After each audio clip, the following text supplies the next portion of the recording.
Olha só, pessoal, a ministra do Planejamento, Simone Tebet, afirma que chegou a hora de levar a sério a revisão de gastos públicos no Brasil. Sem detalhar, a ministra afirmou que existem políticas públicas que, se revistas, podem abrir espaço fiscal de até 20 bilhões de reais.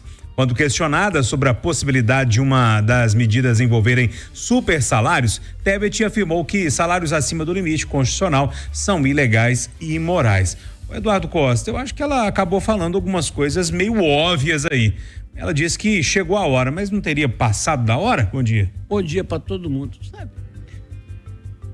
o que ela falou faz sentido e é o desejo de todo brasileiro. Mas eu escuto isso há 50 anos. E outra coisa, tá bom, mas o presidente dela fez uma viagem outro dia para o Chile, não foi? Agora decretaram sigilo sobre a viagem. O que tem a esconder? O avião do presidente deu um susto, vamos comprar alguns aviões. Então, resumindo a prosa, às vezes eu fico sem saber o que eu vou falar, mas vou falar aqui o que me vem à cabeça agora, resumindo a prosa. Tá bom, ministra, mas a senhora Rolando Lero, não era assim? Quem matou Cleópatra? Aí o Rolando Lero falou assim: mestre amado, Cleo morreu? Então eu pergunto: Cleozinha não. Ô Tebet, eu sei disso desde que eu nasci. Ô Rita Mundim, é um discurso que agrada os ouvidos de todo mundo, mas na prática as coisas não estão funcionando assim há muito tempo, né? Bom dia. Todo dia é hora, e deveria ser, da gente revisar os gastos públicos pelo bem do dinheiro do contribuinte. Vou dar só um exemplo que está aí. O rombo das estatais. As estatais saíram de um superávit de 6,1 bilhões em 2022 para um rombo de 2,2 bilhões em 2023. Se você pega 6 mais 2, nós temos 8 bilhões dos 20 que ela está falando. E o que é pior, o que é mais triste, é a falta de transparência. Desde a posse de Lula, os balanços das estatais estão sendo apresentados de forma consolidada. Então ninguém sabe quem está dando mais lucro ou quem está dando prejuízo, ou se é uma ou duas. São 22 empresas do governo federal. Dentre elas, Correio, Dataprev, a PPSA, que é uma derivação da Petrobras, Serpro, né? Então, aí a gente já vê. Porque a gente não pode saber, por exemplo, quanto está sendo gasto com pessoal. Quanto que está sendo gasto com investimento em cada estatal dessa. Então, essa é a cara da falta de transparência e da falta de moral no trato do dinheiro público. Então, não passou da hora, não é tarde, sempre é hora. Quando os governantes entenderem isso, nós teremos a tão sonhada responsabilidade fiscal e, consequentemente, o equilíbrio fiscal que o mercado e que todos nós desejamos, para que a dívida do Brasil pare de crescer e a gente pare de pagar juros exorbitantes por causa do excesso de gastos, da má gestão pública, e não somente por causa de inflação. O maior concorrente, né, da política monetária do Banco Central é a política fiscal. Se a política fiscal não é colocada em prática, o Banco Central tem que elevar os juros, porque o risco do país aumenta. Chega, mas chega mesmo, de falta de transparência e de falta de moral no uso do dinheiro do contribuinte.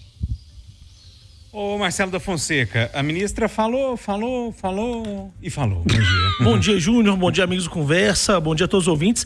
Mas agora, ministra Simone Tebet, 2 anos depois do governo começar, 2 anos depois da senhora assumir a pasta de planejamento, agora que chegou a hora de tomar cuidado com os gastos, eu fico, acho até curioso a trajetória da Simone Tebet, porque ela foi oposição por muito tempo ao PT, né? E na campanha de 22 ela teve um destaque grande, né? E aí no segundo turno se uniu ao presidente Lula e ganhou um espaço no ministério importante, né? Apesar de não ter tanto palanque, mas um ministério importante. Ela acabou sendo escanteada durante um tempo no governo e agora, passado quase 2 anos da gestão, ela começa a falar uma coisa óbvia. E aí ela começa a falar que precisa de uma reforma administrativa para evitar os super salários. Poxa, mas lá em 2023, quando o Arthur Lira, presidente da Câmara, defendeu esse projeto, quem jogou esse projeto na lata de lixo foi o presidente Lula.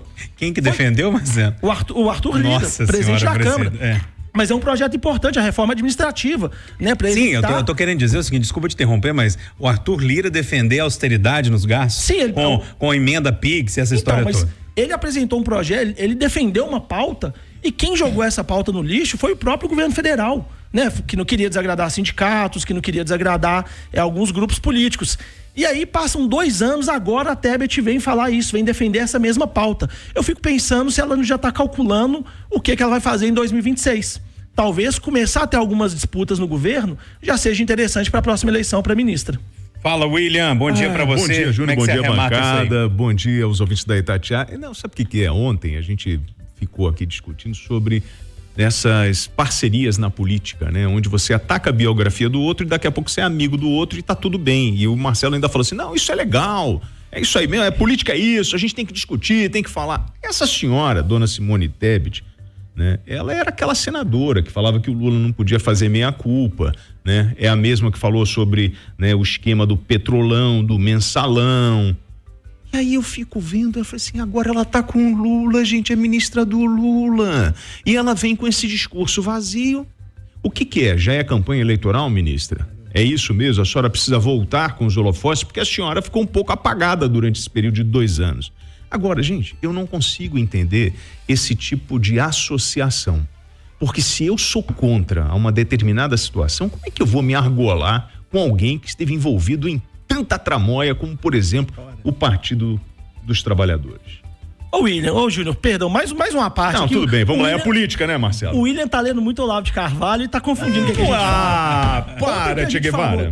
Ontem o que a gente falou aqui foi o quê? Que numa eleição é possível discordar, é possível debater, é possível até atacar e ao mesmo tempo se tratar de forma respeitosa. E inclusive fazer parte do mesmo governo. Se o governo fizer algumas concessões, a gente acabou de ter uma campanha eleitoral no primeiro turno, que a gente viu o Rogério Correia fazer várias críticas ao FUAD, a gente viu a Duda Salabert fazer várias críticas ao FUAD. Passou a eleição, os candidatos fizeram propostas. Se o FUAD encampar essas propostas, ele pode receber o apoio deles. Então, isso é do jogo político. O que não dá, o que eu acho que a gente tem que criticar no caso, é que a Simone Tebet ficou 2 anos calada, vendo o governo fazer coisas que talvez ela não concordava, e só agora ela vai e começa a falar o que é claro, o que é óbvio. E aí parece sim muito oportunismo político. Então eu vou mudar a minha ideologia porque eu ganhei um carguinho, é isso? Eu quero dar só um pitaco de mercado. O Haddad está falando isso e ninguém está acreditando. Anteontem, o mercado teve um surto diante da fala do Haddad que o governo, depois das eleições, é engraçado que é depois das eleições, vai anunciar um programa de corte de gastos. Isso foi anteontem. Aí o mercado reagiu, a bolsa subiu, o dólar caiu. Quando chegou ontem, é aquela história, olha a cobra, é mentira. Então ninguém estava acreditando no Haddad mais, porque falaram que as medidas não seriam tão potentes. Então a Tebet entrou, porque já que o Haddad não tinha crédito mais, ela entrou reforçando isso depois da alta de 1% do dólar. Então o Brasil está sendo precificado ou descontado, desagiado todos os dias pela falta de gestão das contas públicas.